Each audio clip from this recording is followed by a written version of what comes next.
Hello, everybody, and welcome to Ice Time, where we dive into some big ideas around the NHL. I'm Mike Fink, and I'm joined this week by Anthony Donati, who I hope I pronounced his name correctly, otherwise known actually colloquially as the Prospect Don. You can follow him on Twitter at the Prospect Don. He's on top of all prospects, which I guess buries the lead on what we're talking about. But it's a busy time of year. It's a fun time. It's December now, if you can believe that. So, Anthony, how are you doing? It's so crazy that it's already December. I just remember, just doing summer scouting for 2024 prospects and for the 2025 class. And then we were just all looking at Gavin McKenna and Tynan Lawrence and all these guys. And now it's December already. So it's just crazy. Hockey is ramped up. I mean, you have the Olympics, you have the draft going on. The all these young players and all these young teams are doing good. So for someone like me that follows prospects and Matthew Schaefer and some of these guys like Ryan Leonard, it's the best time to just see all of these guys flourish at the same time. So it's like cloud nine right now for me.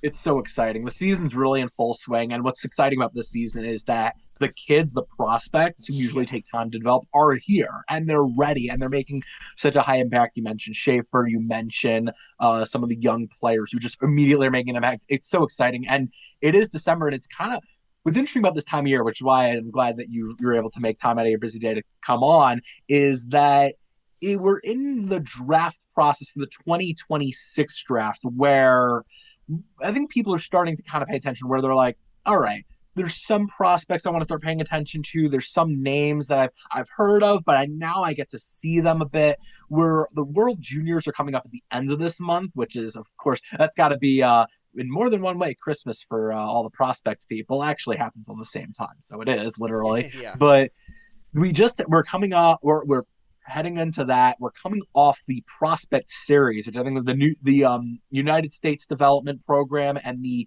CHL prospects, which is an interesting two-game little sample size. I actually want to start with that because I want to ask you about that before diving into stuff, which is those two games, which I don't know whether you want to call it exhibition or preseason or whether it was like a nice little scrimmage beforehand. They didn't have all the prospects. They don't have all the big names, but they had some big names in it. I want to ask you, how much did your opinion change on any of the prospects, if any, after that event, if at all?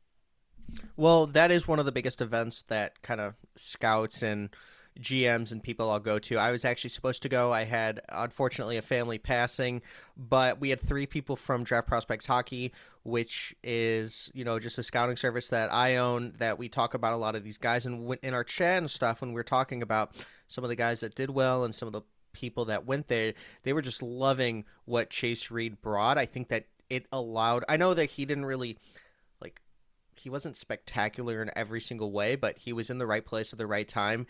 Caleb Malhotra is one of my favorite players in the entire draft, of Brantford Bulldog. He was the captain of Canada, and one of the things that I kind of took away from it is USA, they don't have a lot of high-end prospects in terms of draft placement, but every single time you see them internationally, they are just exceeding expectations. When you look at some of these guys on paper, you kind of think, powerhouse for Team Canada, but it just doesn't really show up. And I'm not sure if it's because of the NTDP and what they're building. I mean, they are the worst team in the USHL in the Eastern Conference right now by at least 10 points. And some of these guys are just excelling. So I'm not sure what that says about the USHL. I mean, you're seeing a lot of these guys like Shilov and even Chase Reed. He had 0 points in the USHL. Then he went to the CHL and just kind of been dominating in the OHL there. So it's kind of like, is the USHL preparing these players when they're playing, like Macklin Celebrini and Adam Fantilli, when we kind of wrote off the league? But that's kind of one of the things that I kind of came out with. Like, why is USA so good and doing so many great things, even though they don't have the players on paper that, might be able to overcome the a limited amount of talent that you have in the NHL draft process for USA. So that was one of the things I kind of took away from it. When you're watching all these guys play, it's kind of like an all-star game in some ways. You're just trying to figure out what the upside is and how these guys can kind of fit in, but it's not really their roles in an NHL team. It's more of an all-star game and just kind of seeing where players are at, stacking up against each other. And I think that it's really great that the NHL draft process has these events, because you would love them if it was the NFL and the NBA and some of these other drafts that have these. Like, top prospect on top prospect games more than just the McDonald's All-American for the NBA and some of these other events like the Scouting Combine. You get to really see it throughout the entire year, how a player has developed and kind of started and then finished. So I love these tournaments. The World Juniors is a big one just to see what kind of player roles there's going to be and just like how they do. Like for me, it's just another Canada is dominating a lot of the draft rankings, but in terms of these tournaments, they're not. So is that should we re-rank some of the Canada players? I don't believe so. It's just that the USA has been taught, they're playing more gritty role. With the USHL is harder and to play against like offensively. So you got to, in those rougher playoff type of games, I think they're more ready. So that's kind of the things that I took away from it. It might be, that's an interesting thing that you're talking, because I think the games themselves, US played above their weight. I mean, I don't watch them as intensely. Actually, on the note, I tweeted kind of not seriously, like, oh, this is the first time watching these prospects, and because it's the first time, I'm going to make all my judgments on them. And then I joked that, like, was it Chase Reed? Like, he missed an assignment. And I was like, oh, he's going to be the next Evan Bouchard. And someone came out, started huffing and puffing about that. And I'm like, God, you're a dork. Like, as in, because, like, I'm not taking this seriously. But what's interesting you mentioned about the U.S. players is that they are playing above their weight. And I think it's interesting is that maybe you're looking at some of their stock rising from that, or maybe you're looking at some of those players that maybe they're not household names, but a third round pick becomes a second round pick. That's kind of what's interesting there. And I think that kind of leads into what's ahead for the World Juniors, which is where you have some of these nations that obviously Canada's going to pummel whoever 10-1. And that's a lot of the games which are like that are 10-1 games are not really close, but some of those nations are going to play above their weight. And I wonder if when you see a team doing that, whether there is some prospects in there, I'll ask you that, some prospects in these games that you're saying, okay, maybe that their compete level's higher than we thought. We should bump them up a few notches. Certainly the scouts or the GMs, which for the World Juniors, all the GMs go to that. It's just kind of funny how they all go to it. But see those players playing above their weight, maybe that does raise their profile a bit, whether it's Finland playing above their weight or Sweden or maybe US also. They give Canada a big chase again in the playoffs. In the World Juniors, do you think that that's something to kind of look out for? And on top of that, maybe for the World Juniors in general, what's something fans should look out for? Because most fans don't follow the draft as intensely or know much what's going on. What's some things to watch as well with that in mind? Well, first thing that I think that shouldn't be an overreaction is looking at the stat sheet of some of these players, because let's say, Canada plays a team that just isn't on their level and wins 10-1, and you look at every single stat sheet and someone has like 4 goals in it and it just like elevates their stock. I think that when you're ranking some of these players and looking at what they're doing, especially on the stat sheet, you have to rank where they did it and when they did it. So if you're doing it in a championship game against, Sweden, and Sweden's that powerhouse against Canada or USA or whatever it is, and you have a hat trick and you're defensively pairing up against the number one best offensive weapon on the other team, and you're playing 25 minutes a night if you're Keaton Verhoff or whatever it is, that should be graded and ranked on a higher scale. But if you're playing Latvia and you win 10-1 and there's just really no momentum for Latvia the entire time in an international tournament, you kind of need to weigh that a little differently. And I feel like there are some players that are going to have the spotlight on them from the jump, and one of them is going to be Gavin McKenna, and I think that you're going to see Ivar Stenberg get a lot of minutes at the World Juniors, and then you're just going to see how are they going to compare, and if these guys have incredible tournaments, they aren't going to move from the top 3, top 4.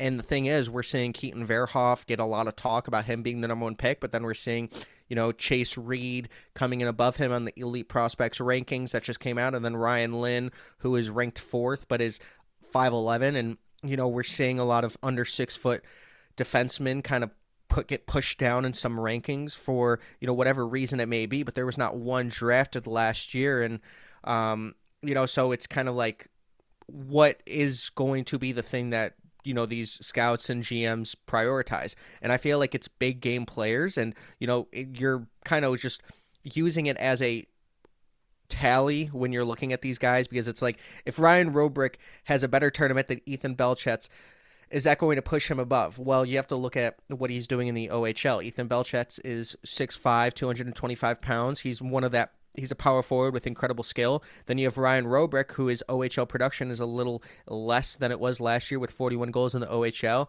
And then he has 13 and 24 games this year, and he's just kind of not improving on his strength. So does he do it in the biggest game? Because he uses his size and he's more of a playoff player. So it's kind of like something like that. That's what's interesting is you talk about the stats, and I think World Juniors, and then you talk about the OHL. I think it's similar where the stats can be deceiving because when I look at OHL or WHL stats, you see like 150 points in 50 games, and you're like, okay, maybe it's not just that you're scoring. And the World Juniors same applies. It's how you're scoring. I think that's why a little bit of the scouting is when you go to the World Juniors, or when not just necessarily you go to them, but you watch them and you see how they're making those plays.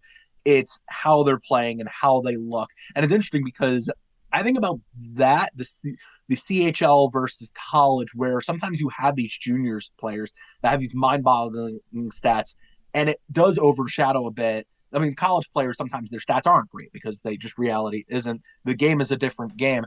And I think that kind of leads into one of the things that I'm wondering, because you look at Gavin McKenna, whose stats are not popping off the chart like they did at the OHL. I think he was at the OHL, or he was at the WHL last year. He was in junior hockey, that's for sure.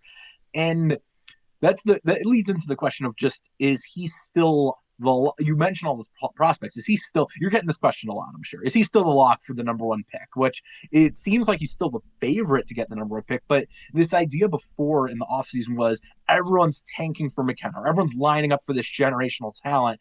Where does he stand as we head into World Juniors? Before the season, Frank Saravalli did that famous tweet about, Verhoff could catch Gavin McKenna. And I never really thought it would be Verhoff that caught Gavin McKenna. I think it would kind of be that Ivar Stenberg would overtake Gavin McKenna if that were the case. Obviously, there are some team fits, and it's way too early to even talk about it, but like, let's say the Sharks somehow win the lottery.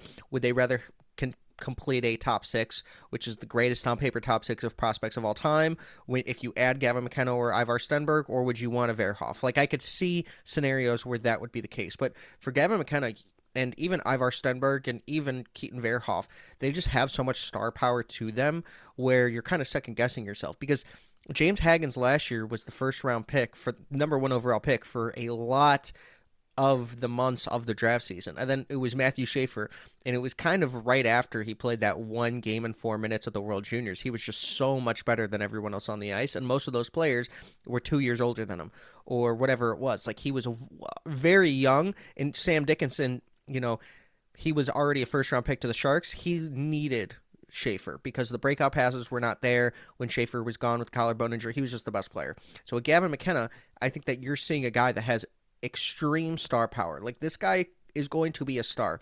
But the thing is, he challenged himself and went to the NCAA, and obviously it's kind of a James Hagen situation where he's 6 feet, he's 170 pounds, he's listed at 165, but whatever it is, like, you're going to get bullied a lot, but he has so much star power, in my opinion, that once you get this guy in a man's body, he is going to be able to go to the center of the ice more, play more of a defensive style. I think his 5-on-5 is bad, but that's because he's getting pushed around a little bit. And, he has so much offensive star power that it reminds me more of like a Michkov than like a Celebrini in terms of what they can do. Like a Tynan Lawrence is kind of like a Celebrini light-esque, where it's like a true center. He's going to be able to defend the number 1C. So there's like 4 or 5 guys. And then Ethan Belchetz, who, like I said, 6'5", 225. He's like Shane Van Sage mixed with Porter Martone.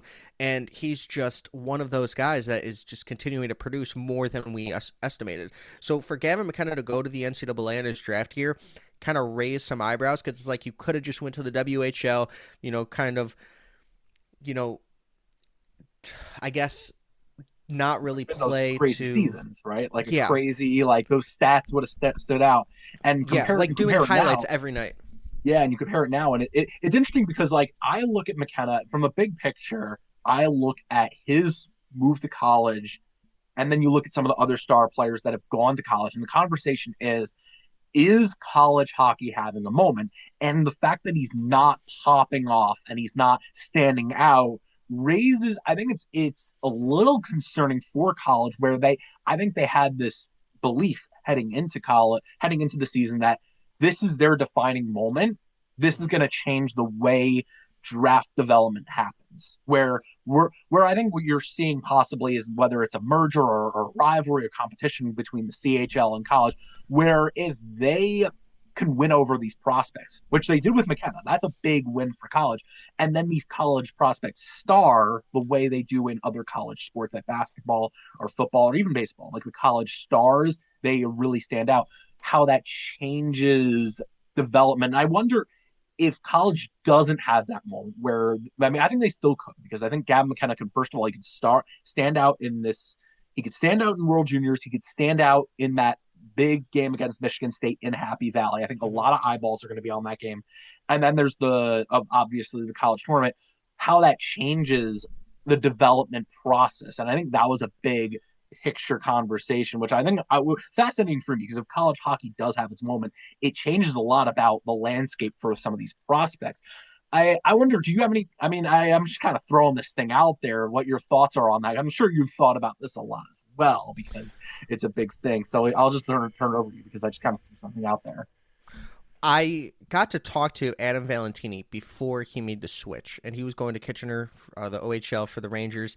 And one of the things was, he decommitted, went to Michigan, and now he's putting up pretty good stats for a guy that people have said he's like under 5'10", even though he's listed at 5'11", 185 pounds. I don't want to speculate. Really great kid. I think that he took a lot of kind of criticism for trying to be better and push himself to go to the NCAA level, and I think that there was a lot of people that were upset because of the CHL versus NCAA and things like that. But he has 16 points in 18 games, and why this is important is because when you look at Gavin McKenna, he has 18 points in 16 games, but Adam Valentini is playing on an incredibly stacked Michigan team that he had to fight for his minutes, and he's not getting the same opportunities as Gavin McKenna. So when you look at JP Hurlburt and you're seeing what he's doing, and he's also a Michigan commit, he has 48 points, 27 games, 20 goals. He's playing incredible with the guy like Nathan Bem, who is a Blackhawks draft pick. JP is just one of those players that is just lighting the world on fire. But the conversation around both of these players is kind of different, but at the same time, they're both lower in some of these draft boards than they should be based on how they're producing because of two different reasons. One, JP is 6 feet, 183 pounds. And the thing is, he's not under 6 feet. But the thing is, he's being talked about like a Nick Lardis in his draft here, where it's his game away from the puck, his B game, is not as strong as you would like to see, because his A game is just fantastic. You're only going to have the puck for about a minute, 30 seconds to 2 minutes on your stick per game. What is he going to be able to do if he's not, that superstar on your team that gets the puck for, 20, 30, 40 more seconds than he should average-wise? So is he going to be able to develop his game?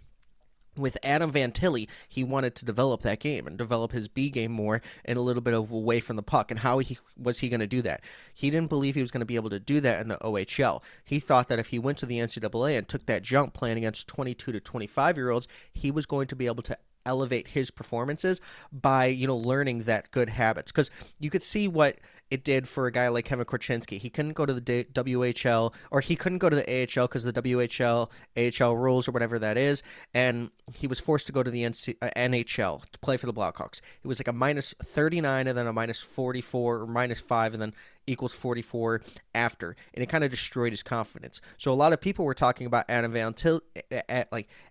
Valentini's confidence could be broken if he doesn't have like a Colin Potter-esque season. And that's exactly what he's doing. So I think that you can take these different paths, but you might be criticized more for whatever way you're going to do it, and someone's going to be mad. But at the same time, these are prospects, and these guys are 17, 18 years old, listening to their agents, their families, their friends, every single thing. I don't think that we should be criticizing them as much as we do. You're seeing it in the NFL for the NCAA for football.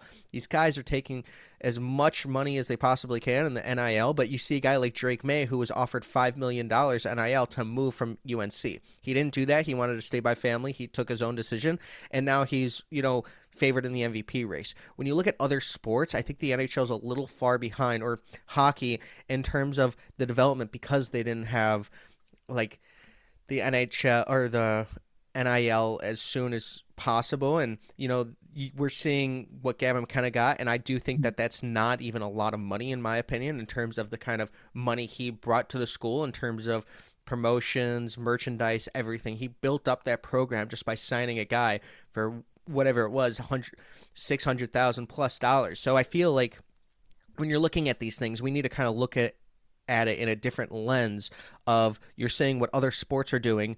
These kids have to do what's best for them. So we can't really push them down on their draft stock just because they made a decision that some people don't like. So I have like a different kind of thought process on this, because I do believe that you should be able to do whatever you want to do if it's better for your, like, mentally, if you think it's going to help you in your career. I think it's also, yeah, every situation's different. And I think what's also important to consider is when a player goes to college, and it is a different game, which it could shatter. If you are 17 years old and you're not ready Mm-hmm. for the college game, it could shatter your confidence. Same thing with players who go to the AHL, where it's an older league, and it does shatter their confidence a bit.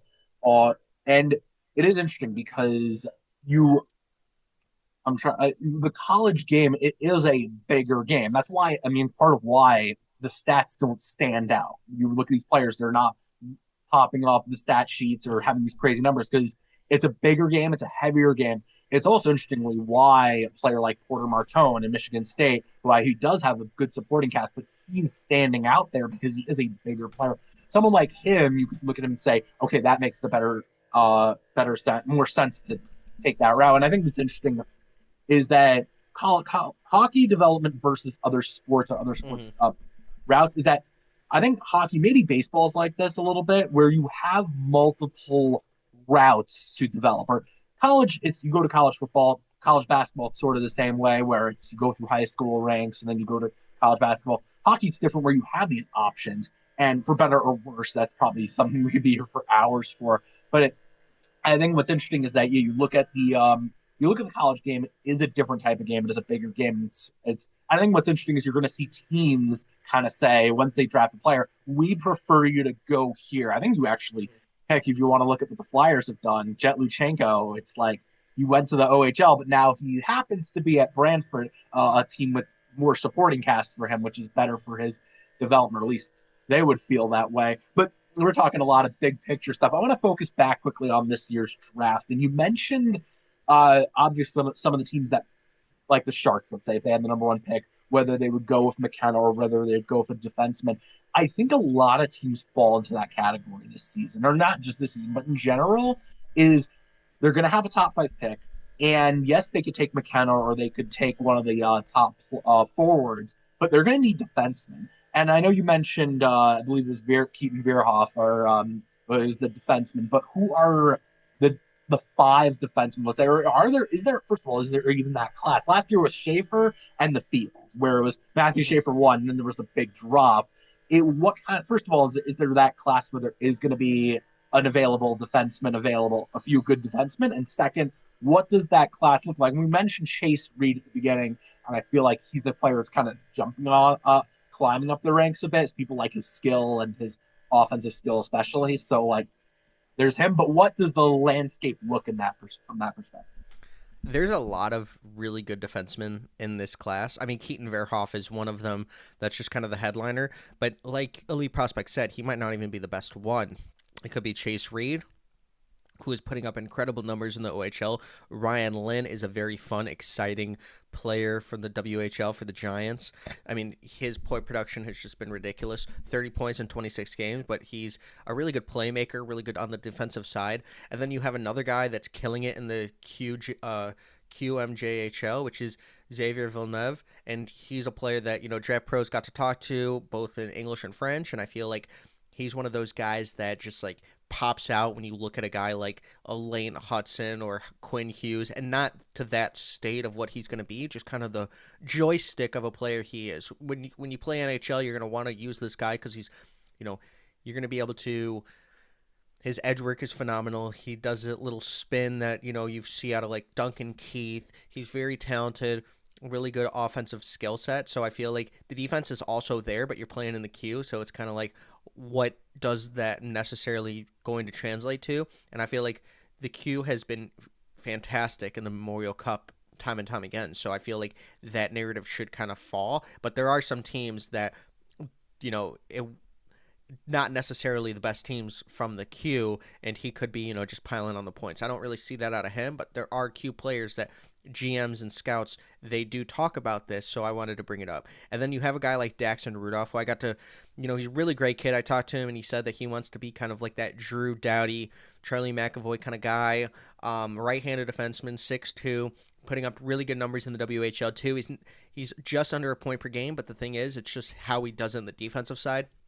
When I was watching the Hlinka Gretzky, he did get caught in no man's land a little bit, but the thing was he was just producing at a level with his goals, and just like when he isn't thinking, he's really good. I kind of think of him as like not an Artem Levshunov, but you get the experience of like an Artem Levshunov, where you see these flashes of greatness and then you just see him like not like overthinking a little bit. I think that that's something that he can easily work on, and if he does, that's an incredible one.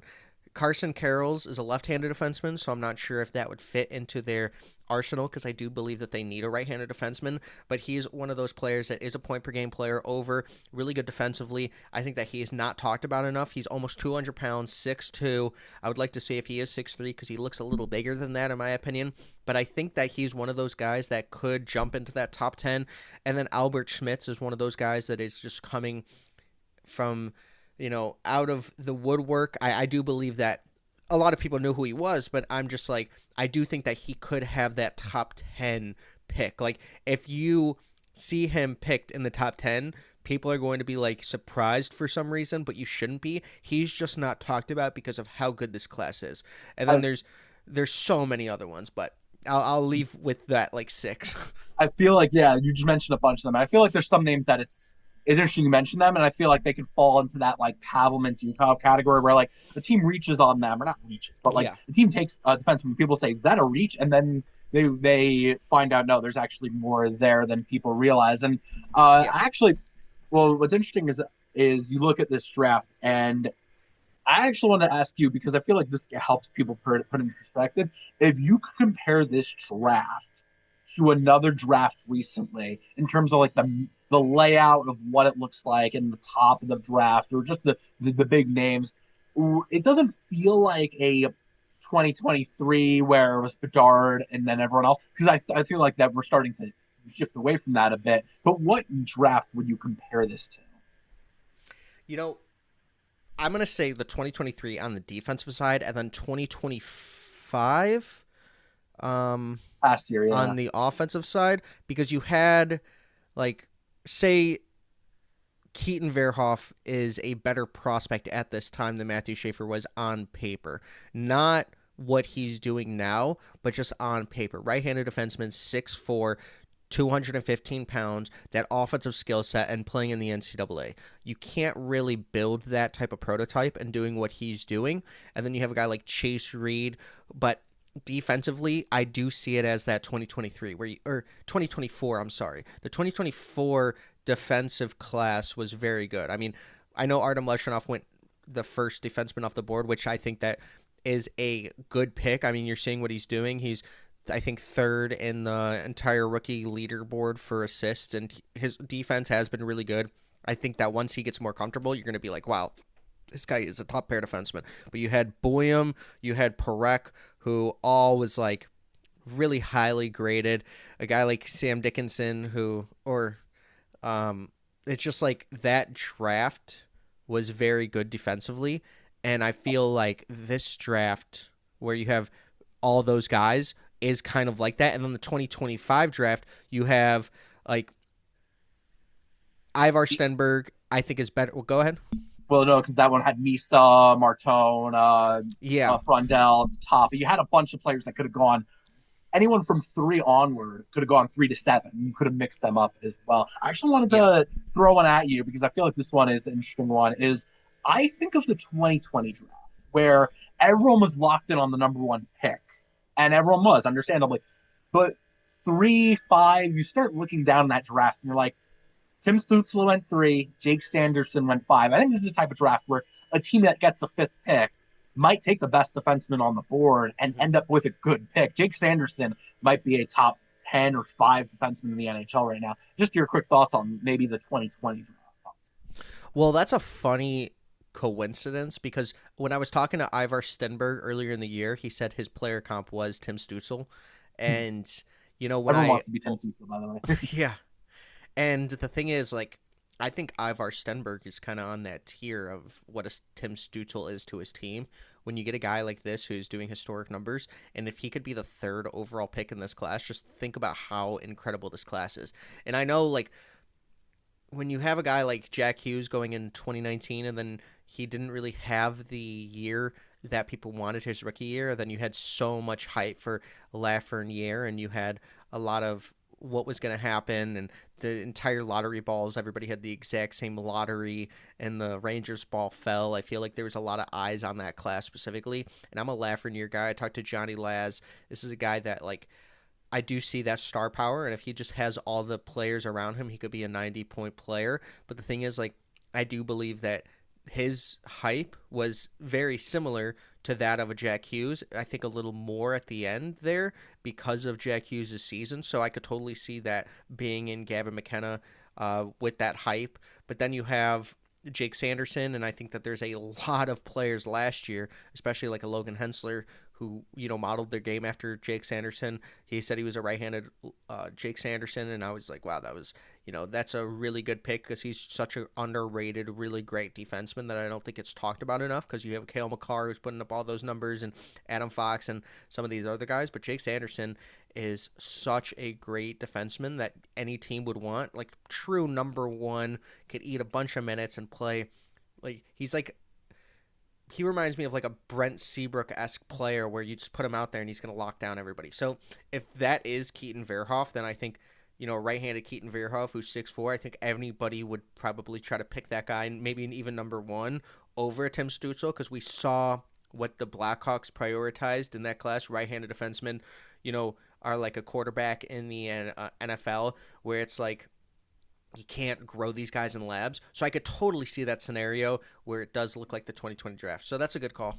I think what's interesting is that you talk about that draft. Is looking back, Jake Sanderson. Some people would make the argument that he should have gone number one. If you were to redo that draft, that he would have been the number one player. We're running a little low on time, so just to quickly wrap up, just mention any plugs because I feel like I didn't cover all the stuff you're working on. Obviously, a lot of draft coverage and draft stuff, and then while you're at it, just throw any lingering thoughts or stuff that we haven't gotten to about this draft that you want to quickly throw out there before we wrap up. Yeah, I really appreciate you for having me on. I love talking this stuff. So anytime, seriously. I own Draft Prospects Hockey, which is one of the scouting services that you can find our rankings on elite prospects. And, we prioritized on doing positive coverage of players' strengths and, talking about their weaknesses. But these guys are 17, 18 years old. Like, we're interviewing 15, 16-year-olds too. So it's kind of like, what is going to make them great if they were great. So we kind of prioritize on that. We have a mock draft simulator that I figured out how to, just create. I was very excited. We're doing rankings too. So creator rankings, you could find all of your favorite creators like Nathan Grav, Stephen Ellis has partnered with us. Like, my rankings are up there. NHL Draft Pros, who does an incredible YouTube channel. We have so many incredible creator rankings, which is featured, and you could go ahead and create your own rankings too. It's just a different platform that we're trying to build.